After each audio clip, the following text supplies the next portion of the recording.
It was after 1 in the morning when I finally got home and explained to James the evening's events. Dude, M was charged with a felony? He'd known her almost as long as I had. My best friend and my girlfriend were long-time acquaintances. Not always on the best of terms, but they knew each other pretty well. When? How long ago? I can't believe it. M? He sat straight up on the old green sofa, his eyes wide open. I tell you that there's a dead woman in the alley behind La Elf, Amanda Wright, a dead woman you recently dated. And I tell you that Jean Bouvier is opening a new restaurant on South Beach called La Plage.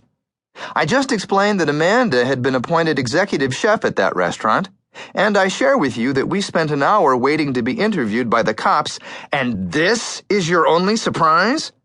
That Emily was charged with a felony in her past?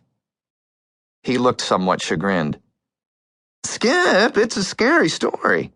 I'm a little shook up, yeah. But look, I don't know Bouvier. I can't afford to eat in his restaurants. And I feel really bad about Amanda. My God, no one should go out like that. I mean, it was months ago, and she was a nice girl, but I don't really have any feelings about her, you know? I mean, she was... He paused, searching for the right word. She was out there. A little weird, a little clingy, emotional, needy. Yes, I'm a little bummed, but then you tell me about M? I know the lady. Emily being charged is hard to get my head around. That's big news, pal. What was the felony? She didn't say. I hadn't pushed it any harder. She sounded very protective about that part of her life. Actually, she wouldn't say. Once she gave me the outline of the story, she shut down. Wow, it's a big revelation. She's starting to share the dark side of her life, amigo. Maybe a ring is in order? He gave me a big-toothed, nervous smile and brushed the hair from his face. Charming as ever. I walked across the room to our small refrigerator and pulled out 2 bottles of Yuengling. Tossed one to James. I threw myself into the threadbare recliner with the broken handle. The chair remained permanently frozen in the reclining position. Amanda Wright. I took a long swallow of the cold beer. She was good friends with M, yet you didn't know much about her. James and I could sometimes finish each other's sentences. We probably spent way too much time together. Well, I knew a little about her. I mean, M would say Amanda this, Amanda that, but she'd been a good friend. Been being the operative word. I think that they'd had a parting of the ways some time back. Some argument, disagreement or something, but recently she'd fixed James up with the girl, and judging by what had happened tonight, M still had feelings for Amanda. Apparently, very strong feelings.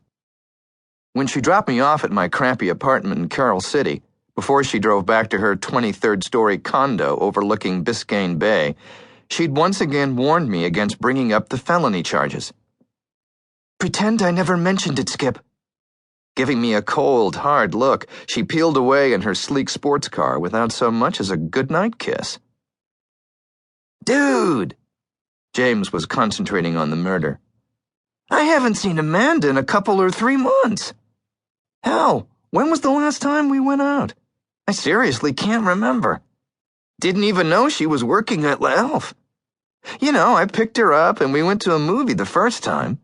She was a knockout. Great face, body, but all she wanted to do was hold hands all through the flick. I mean, I believe in intimacy, but... He paused for a moment as if the brutality of the crime had just hit him. Stabbed, you said? Multiple times in the stomach and lower abdomen. Somebody didn't like the beef bourguignon.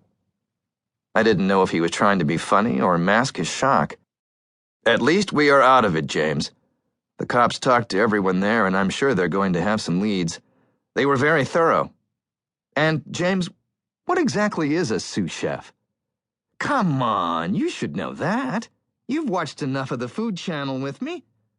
A sous chef is a backup. Some guy...